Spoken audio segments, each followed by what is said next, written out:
So we're back and we have our guest speaker today. This is Richard Fan. He's from the Career Development Office. He's a consultant. So he's going to go through a few things with you guys about career exploration. So take it away, Richard. All right. Good evening, guys. Good evening. I'm going to hand these out to you because our office knows that that's where we get student families to bribe you with stuff. So, and for those of you watching, I apologize, but if you come by our office on the second floor of William Pitt Union, we'll be happy to equally bribe you with free stuff.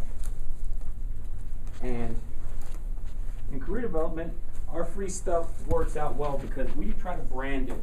We have all our information, all the important dates, typically on everything we give you. So that way, if you remember one thing, you'll remember at least when those big days are. Today, I'm going to talk to you guys about what we do, how we can help you as students in your path in the world of work, as well as answering any questions about what we do in our office and any questions you have about getting ready for the world of work. I like to keep this fairly informal, so if you have any questions, stop me at any point. I'll be happy to answer them. And with that, let's get started.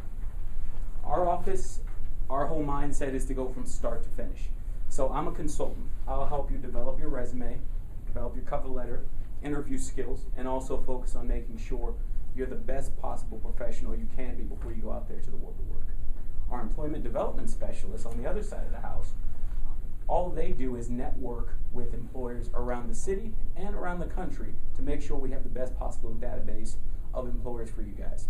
So when you're done with me and your resume's good, your interview skills are good, networking, etc. are good to go, we'll transfer you over to a development specialist, and they'll then start working with you while you're applying to jobs, recommending you to the recruiters directly, so that way while you're going in the front, in the side door, we're still trying to promote you and get you in that job. Studies show that 60% or more of the jobs you get are going to be in what they call the gray market. What that means is a market not of just directly applying to a job, but one where you were either recommended or put in position because someone gave you forewarning that a job was going to be open. So we try to train you so that you're prepared for that, as well as assisted with that when we can. Obviously, none of these things are 100% guaranteed. Otherwise, that wouldn't be real life. However, with three of us working together, we can guarantee that you have a very strong chance of getting the jobs you want, when you want. Any questions so far? Okay. As this is scrolling around, this is a great way to show the different things we got going on. Coming up soon is going to be the spring career fair. Much like the fall one at the Pete, that's going to be a great opportunity for you all seniors, correct? For upperclassmen. As upperclassmen, this is a good opportunity for you to either find a good job lead or an internship lead. So I would strongly recommend for you guys to attend the career fair. Also, before you come in, that week before, the career fair is going to be, end of February. So the 2 to 3 weeks before that, I recommend coming to our office on the second floor and using our walk-in hours so we can get your resume cleaned up. We can tell you how to have a resume that's targeted for certain employers, as well as a general one in case you find an employer you like. Also, one thing I would give you as a just general tip.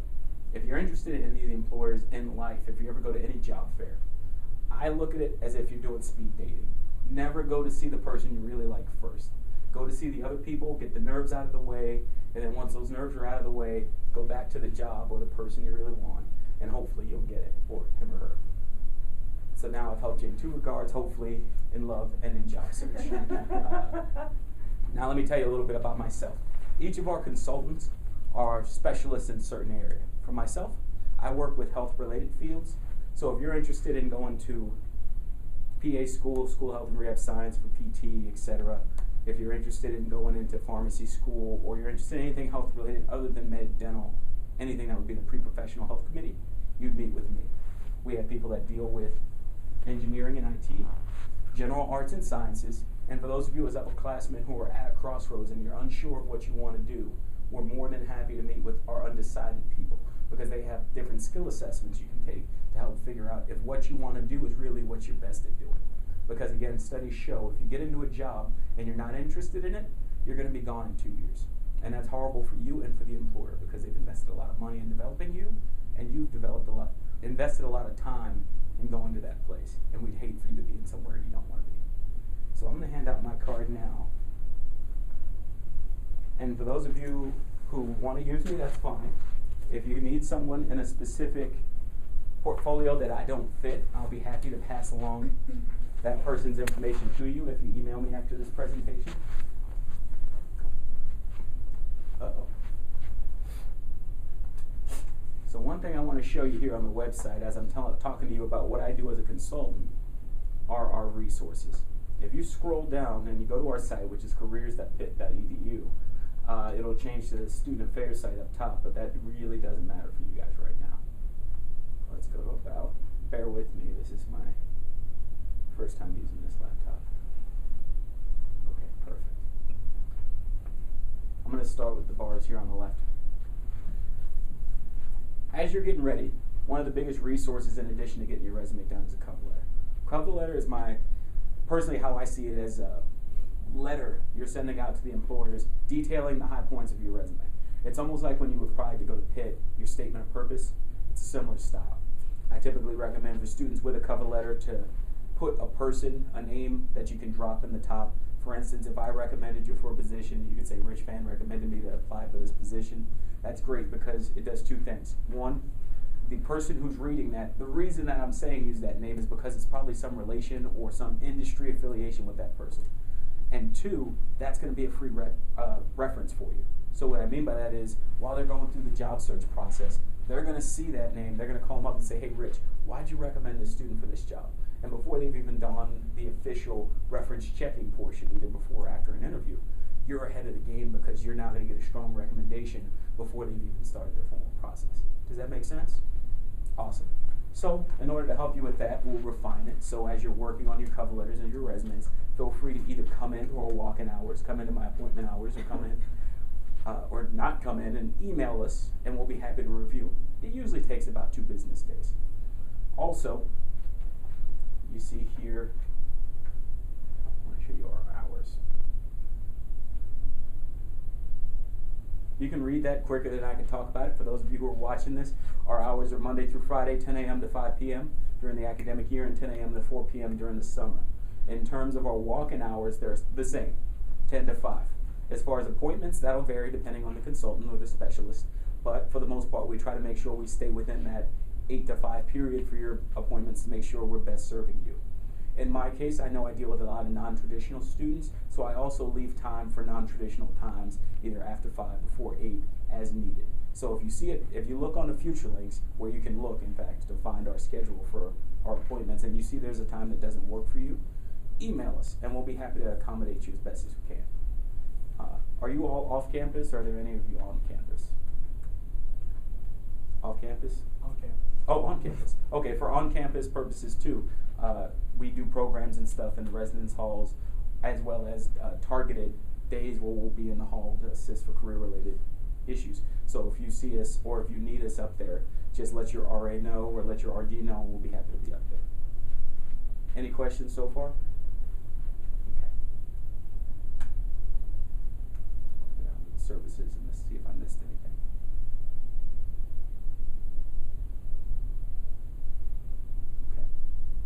Internship preparation. For those of you who aren't seniors, actually depending on your major, if you are a senior, you might need an internship, but in terms of internship preparation, we have an office liaison that does internship specialty. So that person you see, she'd work with you with her staff in finding you an internship. We just started this year an internship guarantee for underclassmen that says if you go through our seminar program, if you get your resume up to snuff, prepare interview-wise, and prepare with your networking skills, we guarantee you'll have at least one internship before you graduate from Pitt. The seniors, unfortunately, there's not enough time to do that without being disingenuous, so we'll do what we can, but there's no real guarantee there. But 9 times out of 10, if you need an internship post-graduation, there are a number of resources we can get you. In terms of interviews, we have not only mock interviews, which could be 30 or 60 minutes, and also they'll be videotaped if you like. I know some people don't like videotaping, but more on that in a minute. We also have what we call during our walk-ins mini mocks. Those are a 20-minute session where we'll go through a quicker interview for those people who might have a quick job interview coming up and you might not have time to go through our usual protocol. Typically, if you want to do an interview in our office, you have to get your resume reviewed, and then a week after that date, or within 5 business days, we'll get your subsequent interview done. But if you have, say, an interview on Thursday and it's Wednesday, if you come into a walk-in and want to do a mini mock, we'll at least get you that sort of preparation as quick as we can. In terms of online help, if you want to go into FutureLinks, and I should probably take a step back and ask how many of you know what FutureLinks is? Okay, for those of you who don't, it's our version of Monster. We pay into this service that allows to help you guys find jobs. If you look on your MyPitt portal, typically it's in the bottom right corner, click on it, it says FutureLinks, you go in there. It has tons of jobs, internships, on-campus opportunities in the United States, nationwide as opposed to just Pittsburgh, as well as a new program we just bought into called Interview Stream. Interview Stream is a great program. Basically what it does is there's several thousand interview questions in it. You sit down, and if your laptop has cameras enabled on it, you look at it, you set it up with the interview questions, and then you hit the start button, and it'll ask you the interview questions, and then allow you time to answer and record your answers. From there, you have a couple of options. You can critique yourself, you can email it to me, and I can review it, as well as you can look at the answer key, so to speak, and the professional interviewers will give you answers based on the industry of how you should have answered that question. I find it's invaluable. We just started using it this semester for particularly students who either don't work traditional hours as far as student time goes, or if you just don't have the time to come in. It's awesome because you can sit there and, 3 o'clock in the morning and practice your interview skills. It's just like anything else. I always tell people it's just like with athletics. The more you practice your interview skills, the better you'll be, and the better you are at it, the more likely it is if you get a question you're not comfortable with, you can use whatever heuristic you set up to answer that question. Case in point, if someone asked you, tell me a time you work with a difficult person, you might have an answer. But that might be the same answer after practice that you give, tell me about a time where you made a difficult decision, or tell me about a time you made a decision not everyone agreed with, or tell me about a time where you had to take a leadership role. That same answer could be for 4 or 5 different questions, and all in how you practice giving that answer. It's like with a politician. If you have your talking points, let's say you have 5 to 7 points you want to get a job with, as long as you keep hitting those and reiterating it to the listener/employer, you're going to have a very strong chance of getting the job because they know who you are, or at least the you want them to see. Any questions on that? Awesome. So I'm going to slide down here and make sure I don't miss anything that could assist you guys. Okay. Pitt Career Network. I definitely want to talk about that. Pitt Career Network, this happy smiling face, is a network of about 6,700 Pitt alums. Their whole purpose in being in this is because they love Pitt. They want to help you out. And if they're doing as a career what you'd like to do, they'd like to talk to you about it. Again, going back to my dating analogy, in there are different rules set up. Certain people are willing to go to certain levels of contact. So some people would only want email. Some might say email, phone calls. Some say you could even meet them in person for business lunch. Some say even come to our office, chat with me. Here's the dress attire. And then they might also have, by the way, we have internships available. So depending on what the level is of contact they're willing to do, that's a great resource for you. Not only here in Pittsburgh, but if Pittsburgh's not where your home base is, we have a number of places all over the U.S. you can use, and abroad, depending on the discipline and the alum. Sometimes they travel. But yeah, I would definitely utilize this, especially if you're looking for leads in the world of work. As a junior, you're trying to figure out where I could go for internships, because you can ask them what did they do as Pitt alum. And finally, that's just a good person to bounce ideas off, especially because they're interested and engaged in being there. Any questions about the Pitt Career Network? And it's easily accessible. You just put your Pitt ID and password. Or as you see, you can log in with Facebook if you have your Pitt email and not say your high school email as your Facebook base account. Let's see.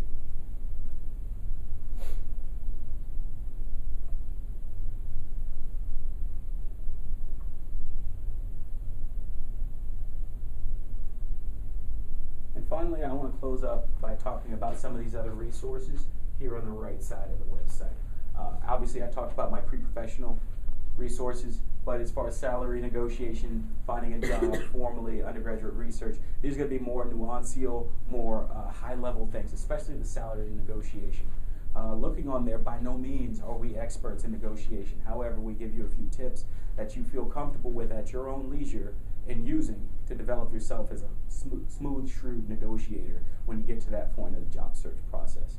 One word of warning, I equate salary negotiation to playing high stakes poker. If you don't feel comfortable jumping into that pool, that's fine, but at least give yourself enough information so that you are professional about how you go about it.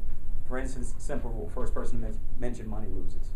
So if you're the person that's going to ask about benefits, etc., wait for an HR representative. Don't ask the manager during an interview because that's seen at times as uncouth. Typically, what they'll do is give you an opportunity to speak with someone from HR that they can do the dirty work of telling you what the rate is and all that stuff. Now, there are some exceptions, obviously. If you're going into pre-health, a lot of times companies, hospitals like UPMC will ask you what your salary range is, and so that kind of pigeonholes you. But we have a number of resources on our website that you can use to ensure, if it goes out, that's fine. We have a number of resources on our website to ensure that if you need to know what the ranges are, you can go to them. For instance, if you go to Glassdoor.com, that's a great resource for job search because it's by and from employees. You can look in there and employees will tell you what the rate is for a position, how well they feel comfortable with their supervisors, and how well they feel they get along with the overall company. For instance, Google, if you looked at Glassdoor, it has a 98, 99% rating from the employees as far as user satisfaction. And the CEO himself will agree with that. There will be some companies, though, that'll say, we don't like, the employees might give it like a 78% approval, and the CEO or the supervisor says it's at like 95. That should be a red flag to you in your research for job search because there's a disconnect between management and the employees. You want to make sure that you don't put yourself in a situation like that because much like with interviews, in addition to them interviewing you, you definitely should be interviewing them to make sure that's a fit for where you want to be. So I've given you a general idea of what we do, how we do it. For those of you who have the bookmark, you can also see on the back it has a number of things such as self-assessments, etc. And like I said before, even if you're not undecided, those assessments are great because it's a good way to confirm what you're doing and why you're doing it.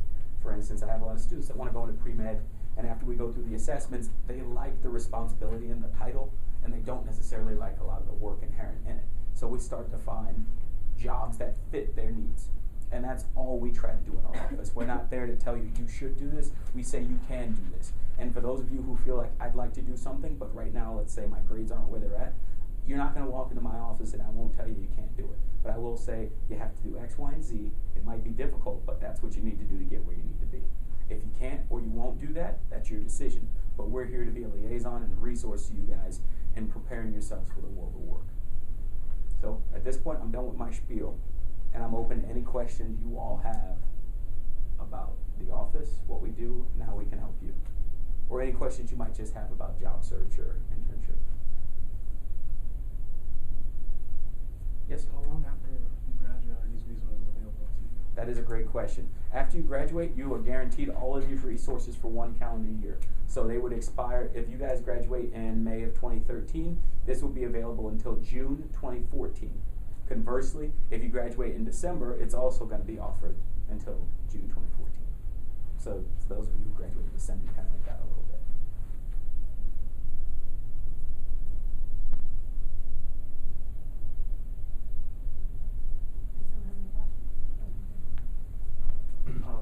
With graduate school resources, I don't know if you know this, but do you work with like doing your personal statements with grad school or what's?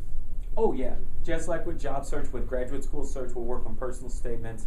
We'll sit down and work, especially for the pre-professional ones, on how your voice should be, what personality you should show, the balance between what happened to you, why you want to do X for graduate school, and what you did to get to that point, as well as a number of things like on the 16th of February, we're going to have Kaplan come and do free tests to make sure everyone's on par with GRE, MCAT, LSAT, etc.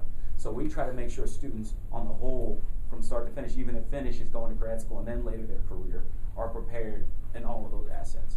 And in terms of, depending on if you want to study abroad, we'll discuss what options might be out there for you as far as fellowships, things you can do work related while you're out there. Some are few and far between, but there are a number of them out there. Yes, sir. How important is the GRE in job search? Job searching, not at all. Unless you're going into academia, in which case it's going to be important to get to grad school to get that job. But by and large, no one's going to ask for your test scores. The funny thing is, you do all this work in college. After your first job, no one's going to care too much about your GPA, about your major. As your resume develops and as you mature as a person in the world of work, your education goes from the first thing on your resume to near the bottom, because they're going to want to see your experiences and your expertise more than say that you graduated from Pitt, even though Pitt's an awesome institution. And that's where that balance comes in. So test-wise, that's actually one of those personal pieces of information on a resume you don't necessarily have to give away. Same thing as your sex, orientation, age, marital status. These are all illegal things, and as we go through our interview prep with you, we can make sure that if they try to ask those illegal questions, we can equip you with methods to handle it in a professional manner without letting them get to know that information. For instance, thank you, this is a good jumping off point. If you had children, they cannot legally ask you, do you have kids? But on an application, they may ask, between the hours of 7 a.m. and 3 p.m., is there anything that could preclude you from making it to work on time? They just asked if you have kids that go to school. It's not legal, but it's a very tricky way. A lot of managers also, when they're interviewing you, if they're at a desk or in a personal setting, may have family pictures up. And they may ask you in terms of small talk about family, and that's where things get produced or revealed that maybe you didn't need to or didn't want to. Case in point, I'm married. I have my wedding ring on all the time. There's certain jobs, if they see your wedding band on before you walk in the front door, you're eliminated as a candidate, but you don't know that. For instance, I have a lot of PA students. I work with them a lot on trying to explain, especially my female PA students, that they're not going to start a family right after PA, because a lot of hospitals fear, unjustly so, that the female PAs are going to be out for an extended period of time on maternity leave right after they get hired, which is outdated, but that's the stigma out there. So we have to find ways to legally tell them, no, I'm not trying to start a family right away. This is what my focus is at present, and if I do at some point, it's none of your concern, because I'm still going to be a good employee.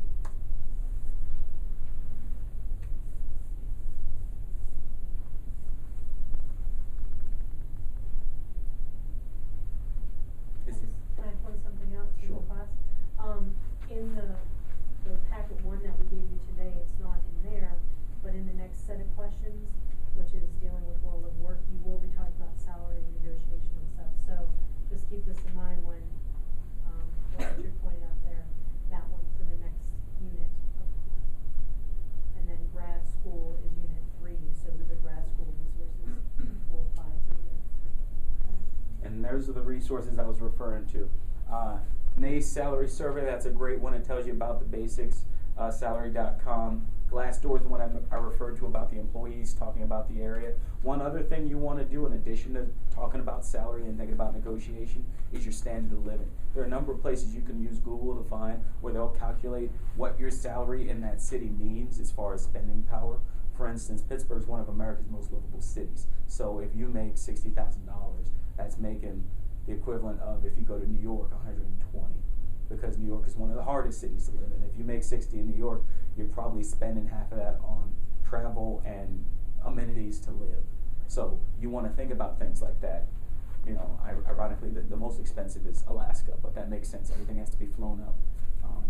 But if you want to go to Alaska, God bless, you know, do it if you like. Depending on what you do. I have a lot of students that want to do environmental studies or green projects. You can do that up there, but then your standard of living is going to be commensurate with the amount of pay you're getting, which isn't always the case. I know you went over your hours, but for the, like, if they, we'll require them to schedule a mock interview. Sure. As well as the resume review, and The assessments. the assessments. So how far in advance do they have to make appointments for mock interviews or assessments? Okay, for the mock interviews, the way that would work is you'd have to get the resume reviewed first and checked off, and then it takes about 5 business days to get the interview. Okay. So if you came in Thursday, by next Monday at the latest with the holiday, you'd be in. As far as the assessments go, it's basically depending on what Penny's hours are. Penny Suak is our person that does most of our assessments. She's the undecided consultant. Well, she decided, but you get what I mean. But she's a great resource for you. She'll be a person you can meet with. Penny's fantastic because anytime I have a student that might be at a crossroads trying to figure out what they do, in an hour she'll sit down with you, go over all these battery of tests, and she is phenomenal at teasing out interest you might have that you never thought of. Because she'll ask you questions like, if you had $1 million or if you could do anything and not fail, what would you do? And from there, what did you want to do when you were a kid? And then write all these down and almost like a Venn diagram, find the intersection of your interests coupled with the actual tests and show you, based on all that stuff, things you should be interested in or could be interested in. And usually most students after that have a great time with her because teasing all that stuff out is pretty revealing. Assessments, resume, yep. Mm-hmm. And if anyone, and for those of you who are interested in getting into grad school, in addition to that, you can just come into any of our walk-in hours. We can go through that with you. I would say, depending on the grad school you want to go to, if you go to our staff link, it'll tell you when we have our different hours, and that way you can figure out who goes where, who does what. In fact, I'll show you that right now as far as resources.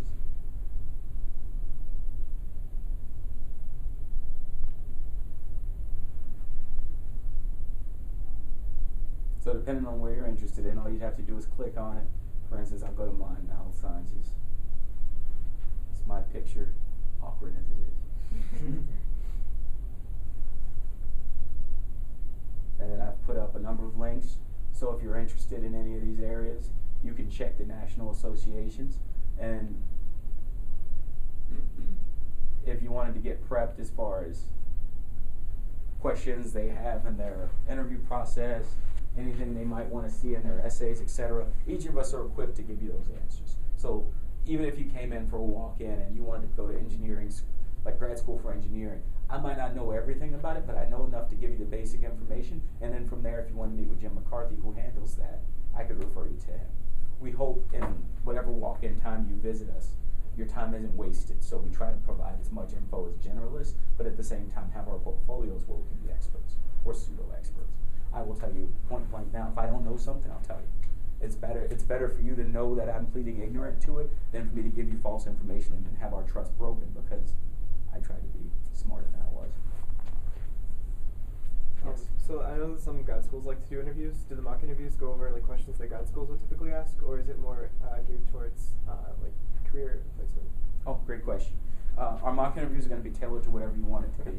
So that's why we do that week's span, because typically we'll have either ourselves or graduate students, our graduate interns, work with you on that interview. So for instance, if you wanted to go to grad school, we'll give the resume review, and then when we fill it out and we tell the person what you want, they'll have questions catering to that genre for you. Okay. Yes. Regarding the mock interview, how mock is it? Like, do we dress for the interview as we would for an actual job? Oh, it depends. If you're going to do the mini mock, if you have time, I usually recommend to do it. Obviously, that's a walk-in, so you don't know if you're going to do it. In terms of general mock interview prep, kind of like what we were saying just now as far as grad school versus employment, you tell us what you want us to evaluate. So if you just want the answers evaluated, your body language, that's fine. But if you want everything, if you want your dress, your punctuality, what your clothes look like, what your hair looks like, we can do that. And we can tell you point blank, okay, you need to work on this, this, and this. But if you only want to work on 2 specific areas, like say your answers and maybe you have time management skills, your punctuation, I'm going to peek out there, make sure you're there 10 minutes before, 15 minutes before. If you're not, I'll ding you and I'll let you know at the end. If we're videotaping it, I treat it almost like coaches film with sports. We'll talk about something, and then afterward, I'll replay it and show you what you did. I've had students before, for instance, that when they get nervous, they do a little nervous tick and twirl their hair. This one girl didn't believe she did it until I showed her the replay. It's just something that's sometimes so ingrained that until you see it, you can't actually affect change in it. Did that answer your question? Awesome.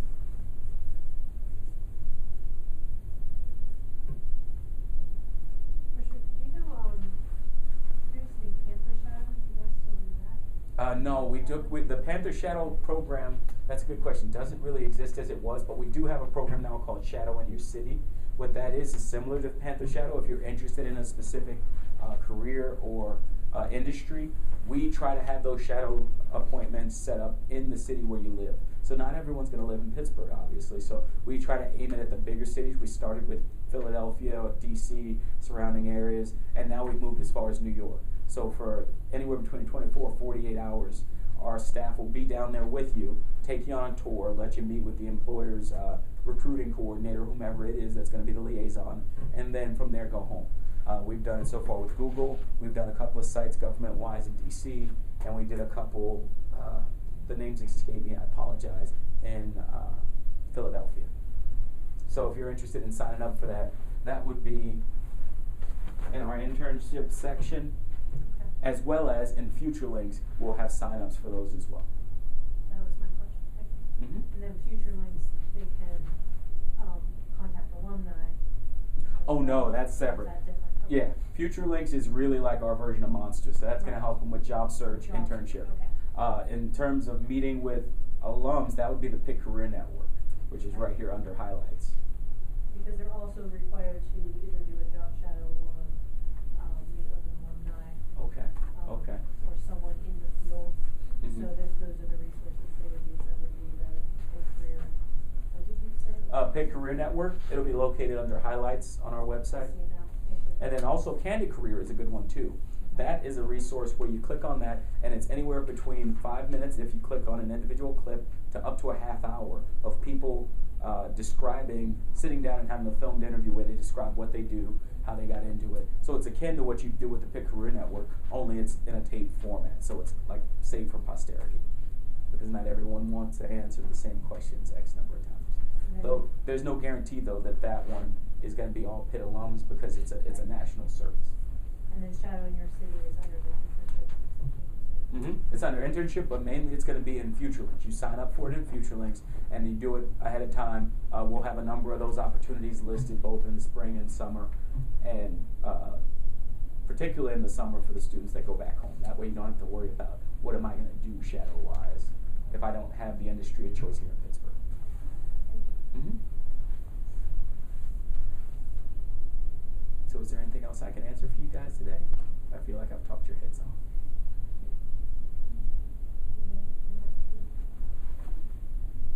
Well, obviously, if you think of something afterwards, or those of you watching, if you want to ask these questions, you can either email me using the cards, and for those of you watching, it's rfann, R-F-A-N-N, at pitt.edu, or if you just want to ask a general career-oriented question or send your resume in for review, careers@pitt.edu. And we'll typically get back to you depending on, obviously the MLK holidays coming up, 2 business days, not including weekends, obviously. Thank you. No problem. Thank you guys for your time and have a good day.